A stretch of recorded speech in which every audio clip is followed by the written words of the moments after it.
India கூட்டணியிலிருந்து விலகி இன்று மாலை 4 மணிக்கு மீண்டும் முதலமைச்சராக பதவியேற்கிறார் நிதிஷ்குமார். இனி அடுத்தடுத்து என்ன நிகழவிருக்கின்றன என்பது தொடர்பான தகவல்களை செய்தியாளர் சுசித்ராவிடம் கேட்கலாம். சுசித்ரா, விவரங்கள். இந்தியா கூட்டணியிலிருந்து வெளியேறி அதிகாரப்பூர்வமாக தன்னுடைய முதல்வர் பதவியை பீகார் முதல்வர் நிதிஷ்குமார் ராஜினாமா செய்துள்ளார். அதற்கான கடிதத்தை அம்மாநிலத்தினுடைய ஆளுநரிடம் நேரடியாகவே ராஜ்பவன் சென்று அவர் வழங்கியிருக்கிறார். இது தொடர்பான அடுத்த கட்ட நடவடிக்கைகள் தொடர்பான முடிவுகள் என்பது இன்னும் சில மணி நேரங்களில் எடுக்கப்படும் என்ற ஒரு தகவலையும் அவர் செய்தியாளர்கள் சந்திப்பின் பொழுது கூறியிருக்கிறார். மிக முக்கியமாக மகா கத்பந்தன் கூட்டணி மற்றும் இந்தியா கூட்டணியுடைய சூழல்கள் என்பது சரியாக இல்லை, முழுமையாக நினைத்த அளவிற்கு செயல்பட முடியவில்லை என்ற ஒரு குற்றச்சாட்டை பீகார் முதல்வர் நிதிஷ்குமார் தற்பொழுது முன்வைத்திருக்கிறார்.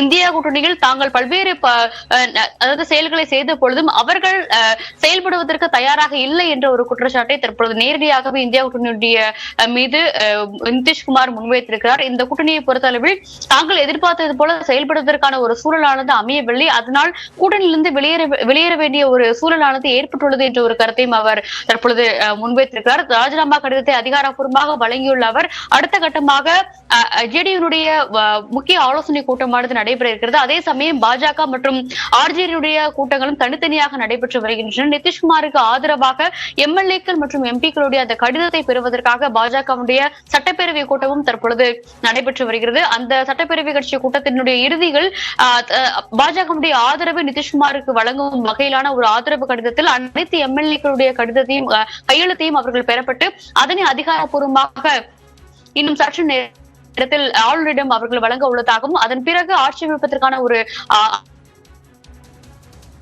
அதிகார தரப்பானது முன்வைக்க உள்ளது என்ற ஒரு தகவலும் தற்பொழுது பாஜக தெரிவித்திருக்கிறது. பல்வேறு முக்கிய நகர்வுகள் என்பது பாஜகவில் பீகாரில் நடைபெற்று வரும் இந்த சமயத்தில் காங்கிரஸ் மற்றும் ஆர்ஜேடியுடைய அந்த ஆலோசனை கூட்டங்களும் அடுத்த கட்டமாக இந்தியா கூட்டணியானது எவ்வாறு செயல்பட போகிறது என்ற ஒரு முக்கிய ஆலோசனைகளும் வரும் காலங்களில் நடைபெறும் என்ற ஒரு கருத்தை காங்கிரஸ் தெரிவித்திருக்கிறது. பெங்களூருவில் செய்தியாளர்களை சந்தித்த காங்கிரஸ் கட்சியுடைய தலைவர் மல்லிகார்ஜுன கார்கே கூறும் பொழுது நிதிஷ்குமார் இந்தியா கூட்டணியிலிருந்து வெளியேறுவது ஏற்கனவே லாலு பிரசாத் மற்றும் தேஜஸ்வி யாதவ் மூலமாக தங்களுக்கு தெரியும், இந்த ஒரு பாசிபிள் ஃபால் அவுட் என்பது இருக்கும் என்று கணித்ததாகவும் அவர் கருத்தை கூறியிருக்கிறார். மேலும் பல்வேறு பேர் வந்தார்கள் சென்றார்கள் என்ற ஒரு கணக்கில் தான் இதுவும் பார்க்கப்படுகிறது என்ற ஒரு கருத்தையும் அதிகாரப்பூர்வமாக காங்கிரஸ் கட்சியுடைய தலைவர் மல்லிகார்ஜுன கார்கே தற்பொழுது தெரிவித்திருக்கிறார். பல திருப்பங்களுக்கு நடுவே தற்பொழுது அதிகாரப்பூர்வமாக 9வது முறையாக பீகாருடைய முதல்வராக இன்று மாலை 4 மணிக்கு நிதிஷ்குமார் அதிகாரப்பூர்வமாக பொறுப்பேற்கிறார். கடந்த 10 ஆண்டுகளில் 4வது முறையாக கூட்டணியிலிருந்து பிரிந்து வேறு கூட்டணிக்கு மாறி இந்த அமைத்துள்ளார் என்பதும் மிக முக்கிய பார்க்கப்படுகிறது. அதிகாரப்பூர்வமாக ஜேடியு மற்றும் பாஜகவினுடைய தலைவர்களுடான சந்திப்பு என்பது இன்னும் சற்று நேரத்தில் பட்னாவில் நடைபெறும் எனவும் எதிர்பார்க்கப்படுகிறது. சிவரஞ்சனி, விவரங்களை வழங்கியமைக்கு நன்றி சுசித்ரா.